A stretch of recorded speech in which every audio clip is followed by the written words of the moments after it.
Great, so welcome to our August webinar. We do a monthly webinar series here. It's a partnership with the Cornell Small Farms Program and CCE Harvest New York. That's Cornell Cooperative Extension.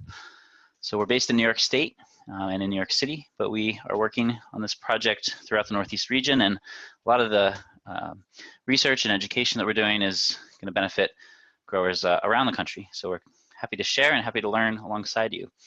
My name is Steve Gabriel. You'll hear from Yolanda Gonzalez in the second half of our presentation. We're going to have two segments tonight. So this first video is going to be a discussion of some of the applications of mushrooms in both rural and urban communities. After that, we'll take a short break, and then we'll move on to a presentation from our guest, Jesse, tonight. So just want to quickly acknowledge our partners in this ongoing project. This is a research and extension project, so lots of different elements to that, helping growers optimize production, think about the business side of mushroom growing, working with different producers in the industry on things like spawn and supplies that are needed to make growers' lives easier and more efficient. And so all these great folks are partners in this endeavor, and some are sort of private companies within, and some are great organizations that we're happy to partner with. So thanks to all them for their continued participation as we do this. These webinars will continue through the end of the year. Generally speaking, we'll have them 3 p.m. Eastern. We had to switch this one for some logistical reasons on the first Wednesday of the month. We generally do 2 sessions, one from our extension folks, and then we take a quick break, a little stretch break, and then get into the second webinar, which is often a guest speaker. All the recordings for previous webinars and future webinars will be posted.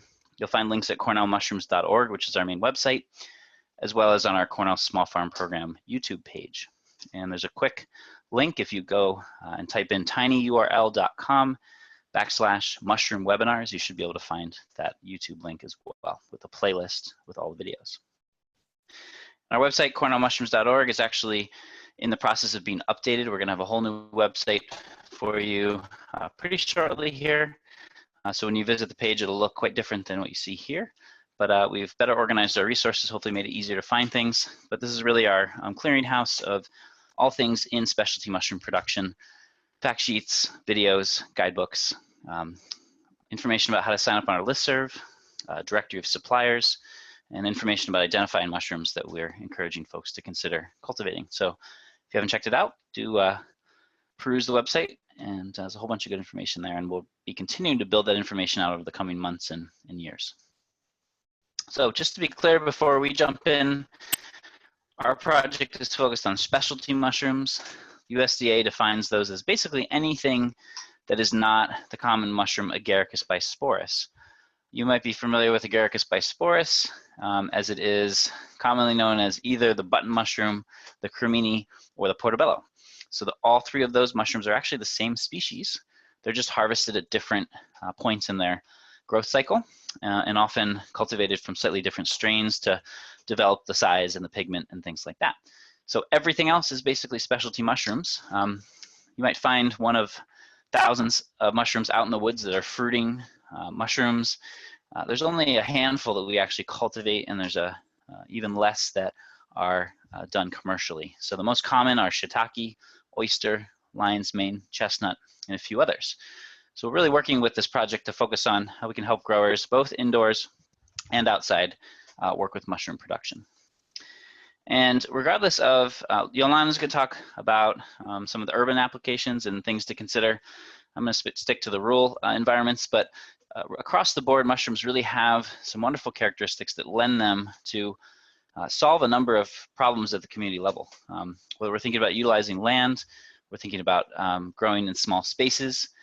These, as a crop, these are very flexible organisms, and so we can set up production systems that are relatively low tech, flexible in terms of scale, in terms of where they're put, and so you can think about your situation and probably find a place that mushrooms can fit into it. Mushrooms have often been underappreciated for their both nutritional and medicinal value, and we're seeing more and more interest and demand, especially as a sort of nutritive product and also a medicinal product, as people become more aware of some of the benefits that they offer. Generally speaking, enterprises, whether we're talking about indoor and outdoor, are pretty low in terms of initial investment, especially when we can compare them to a lot of other agricultural endeavors.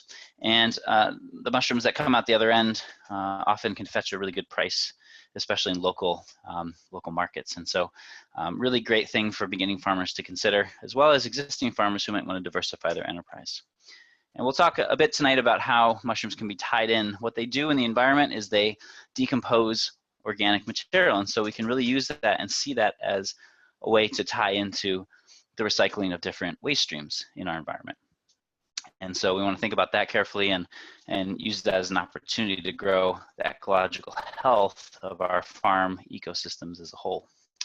And in the same vein, incorporating mushrooms into our productive systems tends to support both plants and healthy soils. So these things really happen across the board. There's a lot of different nuance to that, but these are things that mushrooms can bring to farms across the land.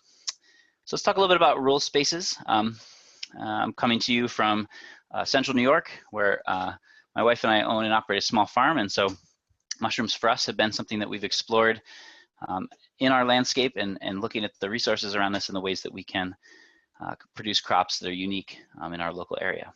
So especially with rural areas, we're often looking at outdoor production systems, although our farm and many other farms also utilize indoor production. So a lot of the benefits of outdoor production can be that we can link our mushroom cultivation to good forest management. It's a relatively low energy system when we compare to indoor systems, which are going to be climate controlled. If we can utilize forested lands and shaded areas, then we can really reduce the energy inputs required to grow the mushrooms. The disadvantage, you need access to land and you need that ample space. So generally speaking, logs and stumps and wood chip beds and outdoor methods take a lot more space than indoor types of production in terms of your square foot per your yield of pounds of mushrooms. There's certainly with logs, and shiitake would be the one that most folks are doing as a profitable enterprise. Lots of labor moving those logs around, very different than some of the indoor systems. A lot of the outdoor methods, a lot of the methods that are done on larger landscapes, the yields can be somewhat inconsistent. And so again, log and shiitake is the one that tends to be the reliable one if we're thinking about it as an enterprise. So utilizing forested lands. This is a map in the Northeast, but we could really extrapolate this down towards the southeastern United States, as well as into the Midwest, many parts of the West Coast. Lots of forested rural property out there. And this forest is, generally speaking, pretty young forest. It is recovering in the Northeast in particular. Most of the forest that's come back in the last 50 to 100 years is really a result of farmers moving off the land and the land essentially coming back into a forested ecosystem. So I like to call these, when I'm teaching forest ecology classes, these are like teenage forests. They're pretty young. They're full of a mix of species, and they're sort of sorting out who's going to be the long-term forest. We don't have the opportunity in many cases to walk through forests that are 200 or 300 or 400 years old. We tend to work with these younger forests. And so in there's a real opportunity to think about how mushrooms can play a role as we manage our forested lands. So what's really key is that we want to, if we're doing forest management on rural properties, we want to think about linking mushroom farming to also meet those objectives for a healthy forest. And so we don't go into the woods shopping for mushroom logs. We think about how we can manage the woods as a healthy ecosystem. And the mushroom logs are really a surplus of that activity. Or as some of my growers like to say, they're an incentive to do that work. So this is an example here in this photo. When we moved to our farm, we identified a nice grove of sugar maple trees that we wanted to tap for maple syrup.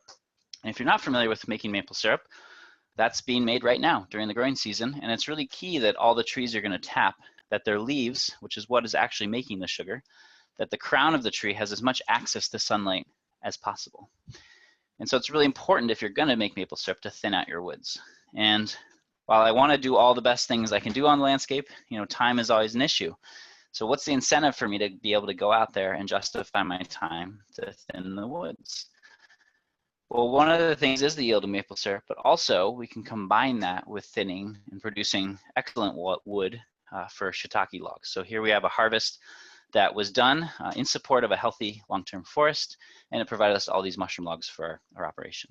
What's really key to understand with forest health is often folks walk into a forest and see trees of different sizes, different diameters, and they think that, well, the younger ones, the smaller ones are actually younger, and the larger ones are older. And in most cases, especially in the Northeast, when you walk into a woods, the trees are essentially all the same age. So you might have a tree that's a few inches in diameter, you might have a tree that's a few feet in diameter, but they're actually in most cases the same age. So what's happening here is the forest is growing up, and some trees have more vigor, some trees have some kind of advantage, and they grow up and they can grow many times faster than some of the more stunted trees. So the picture here is actually a sugar maple from a friend's farm up the road. You can see here the sugar maple that was cut, the larger one, was about 2 feet in diameter, about 24 inches. And close by, we cut this other one, which was only about 6 inches in diameter. When we counted the rings, they were both about 90 years old, right? And so this is how a forest grows.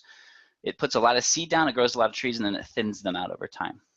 And so that's really what we're after when we're thinking about managing for health, is we're thinning essentially as Mother Nature would thin. We're recognizing the patterns and the selection that she's already made in those woods. And if anything, we're gonna help that process along by thinning out those stunted trees.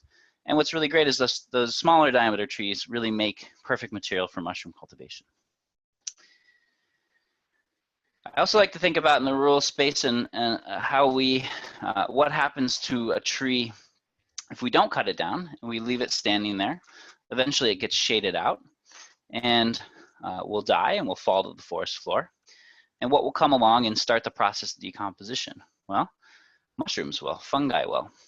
In most cases, if you just leave a tree be or you drop it and leave it and walk away, you'll have some kind of fungus showing up on that wood. It's probably not a choice edible mushroom that's going to be really lucrative at market. So as mushroom farmers in woodland settings, what we're really doing is facilitating decomposition.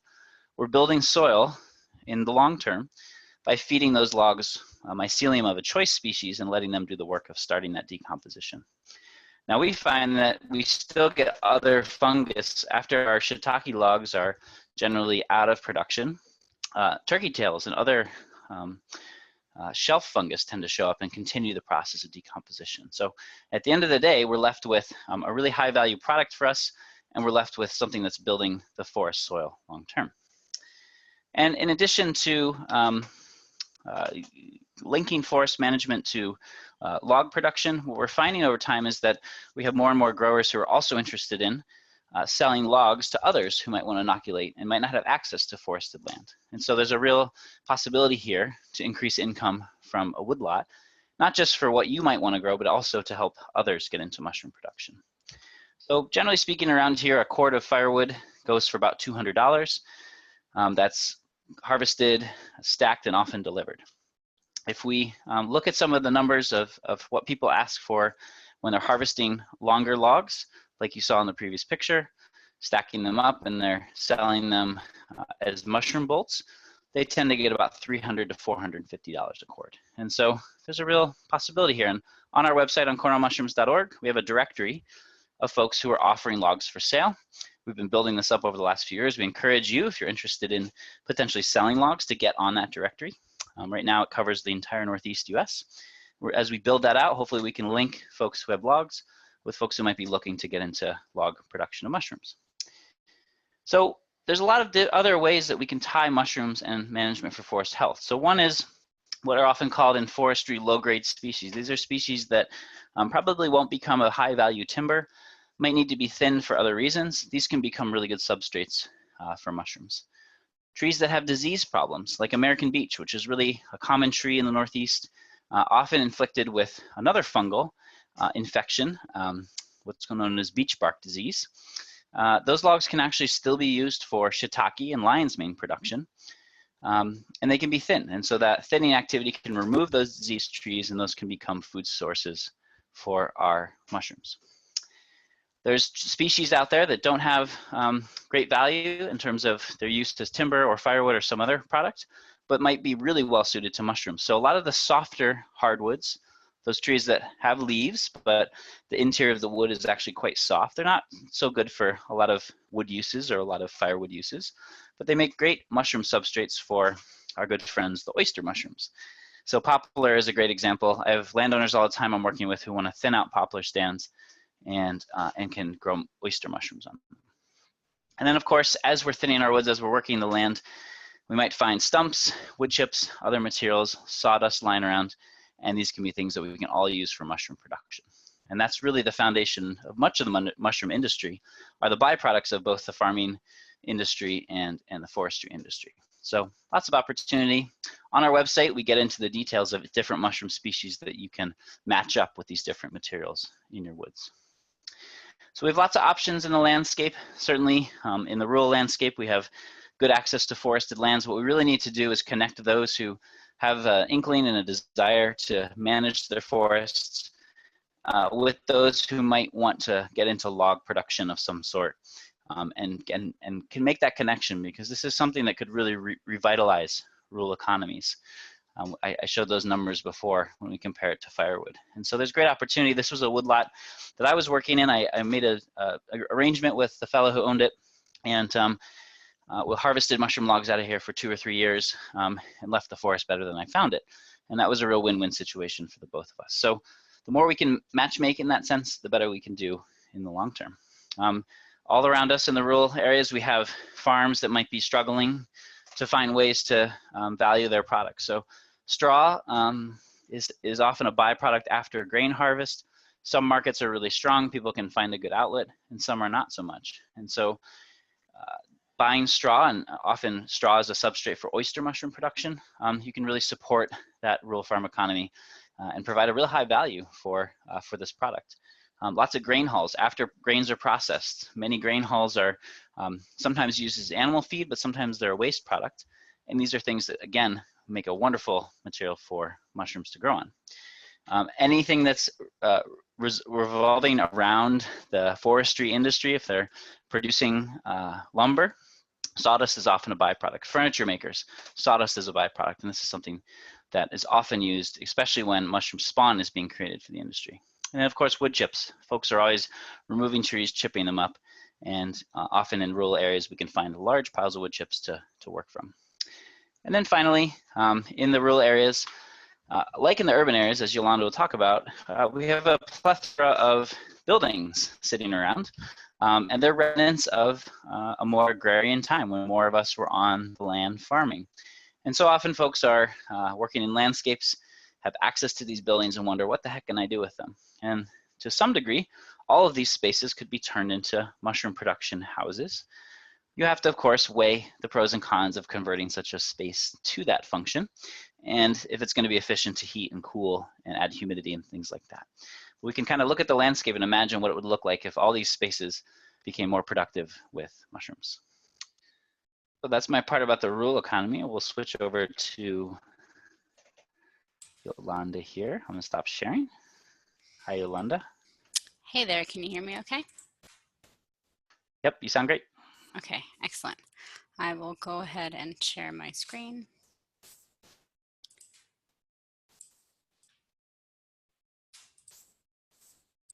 All right, can you see that okay? Yeah, go ahead. Yep. Okay, great.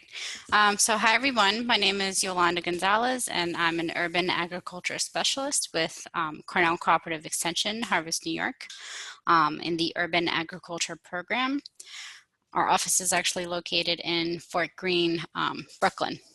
So I'll be talking today about growing mushrooms in urban environments and just giving examples about different mushrooms that you can grow and the varying considerations around all those different types. So something to note is that mushrooms are extremely sensitive to their environment, so keeping that in mind is important. And using substrates that are free of contaminants. Here in New York City, it's pretty safe to assume that the soil is contaminated already.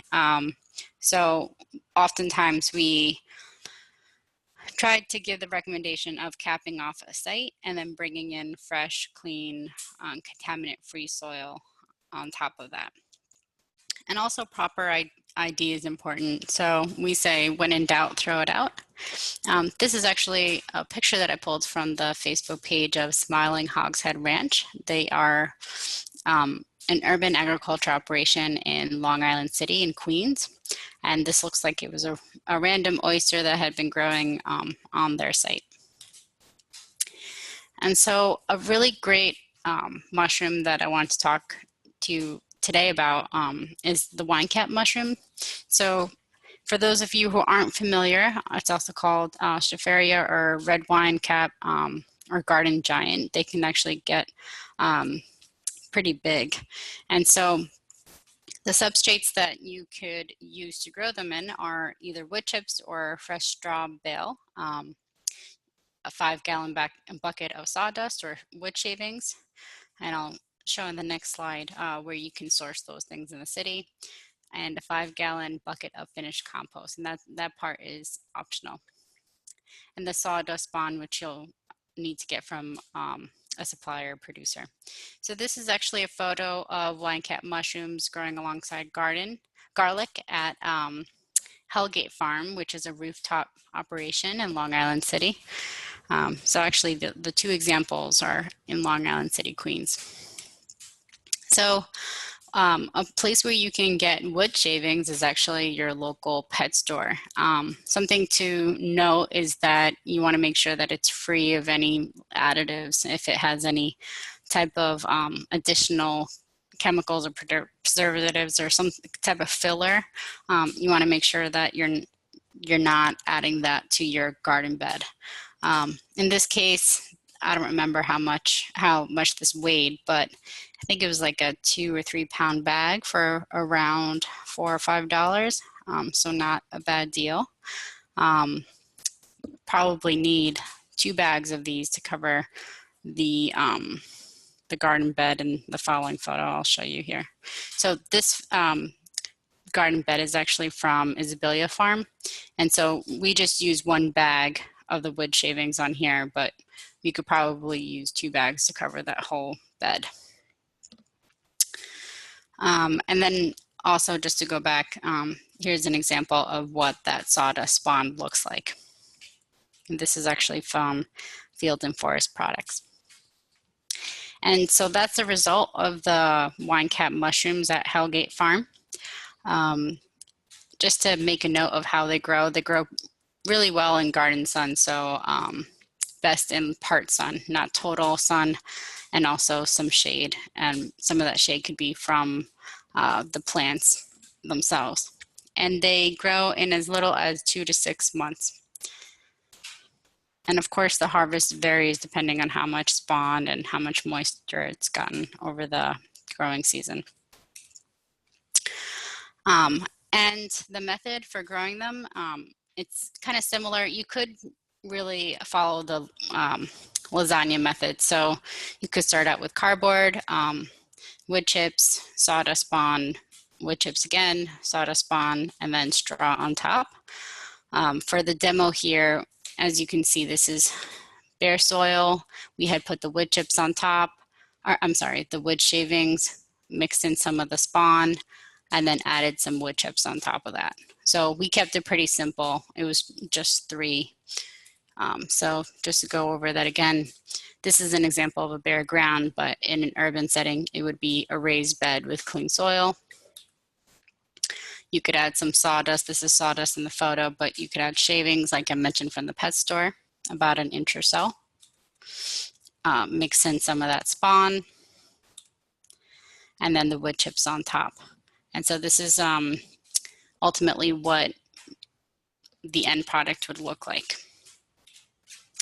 And so again, wine cap mushrooms, they're great because in a garden setting, a lot of times here in New York City, there's drop-offs of wood chips and straw. So it's something that if you're a registered Green Thumb garden, you could order through Green Thumb for a delivery. So these are things that are already accessible to New York City gardeners. Another great mushroom in an urban setting is the almond agaricus, and it grows in about 4 to 6 inches of compost. And it's great with various veggies, chard, lettuce, zucchini, tomatoes, and other large leaf veggies, and also just great in terms of in high tunnel production as well.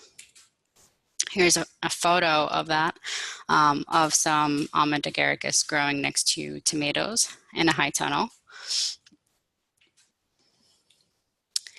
And again, here in New York City, we do have access to DSNY, Department of Sanitation, compost. So along with deliveries of wood chips, you can ask for a delivery of compost if you are a registered Green Thumb garden. And in terms of inoculation, you just want to kind of evenly spread out throughout the area that you're growing, and then you can put some straw on top of that and just make sure to keep moist.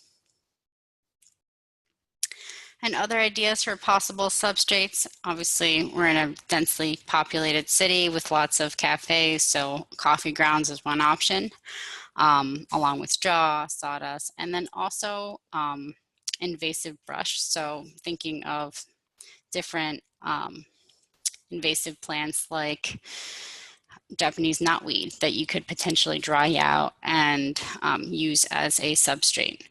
So there's not much research right now of how that can be done on a commercial scale. So there's questions about the consistency and whether that would be a good substrate. But definitely if your goal is to kind of see what you can use available to you, what's accessible, you don't want to invest too much, you're not at a commercial scale, then using something like dried out knotweed could be something worth exploring. So definitely something that's for folks that are interested in going down the experimental track. This is a great example of an urban operation called the Farm Room. And it is basically an unused commercial warehouse space in Prospect Heights, Brooklyn, that someone decided to, Regina actually was the name of the grower, who decided to retrofit it to make it a mushroom operation. And in total, it's about 2,000 square feet of rentable space. As you can see, there was a grow room. There's a humidifier in the back. There's a little harvesting table where she makes sure that everything's good to go, puts it in bags for chefs and markets. There's a walk-in cooler for storage, and then other just cooler extra storage. If you want to learn more about the financials behind this, you can Google AgTechX, the Farm Room. There's a link in the bottom here, actually. The title was, "Last year I started a mushroom farm with zero experience. Here's what I learned and why I'm looking for a successor." And so I encourage you just to take a look at that article. It's really interesting. Right now, there's actually a group of individuals that have taken over the farm and will be touring their farm soon. Other examples of unused spaces in urban settings are, taking something like a converted old reefer truck. A reefer is basically a refrigerated trailer, and converting that into a mushroom farm, or converting a shipping container. The example here on the right is from North Brooklyn Farms, which is in Brooklyn, obviously. And Smallhold is the organization that actually retrofitted that shipping container to grow mushrooms. I don't think there's mushrooms growing there now, but initially that's where they did some R&D. So just to recap some of the opportunities and constraints of urban production, like I mentioned, you could potentially recycle urban waste streams, through composting. You're also using substrates that hopefully you have easy access to. So in community garden settings, that's wood chips, and then DSNY compost. DSNY is Department of Sanitation. You can grow in small adaptable spaces. So we looked at examples of retrofitting warehouse space and also containers and things of that nature. It's also an urban protein, so it's another reliable protein that can be grown in the city. Potentially, it could be used for microremediation, and in some cases, there's pretty low startup and pretty high returns because it could be incorporated into existing garden systems like we saw with the almond agaricus as it was growing next to the tomatoes. And for that, the example that I showed of the wine cap spawn, that's about a 4-pound bag that runs somewhere between 30, probably 35 with shipping. So the cost of the spawn isn't necessarily extremely high, prohibitive. And some of the constraints to keep in mind, like I mentioned early on, soil contamination, the air quality for outdoor production. And again, if you don't have access to some of these substrates, having to purchase them separately. And additional resources, there's a really great article that goes more in depth on almond agaricus called the ABCs of almond agaricus, and that was in the summer 2019 quarterly. And also, again, like Steve mentioned, the Cornell Mushrooms website, where you can watch videos of different inoculation methods of some of these mushrooms that I mentioned. And I was actually going to pull that up. So let me just do that really quick.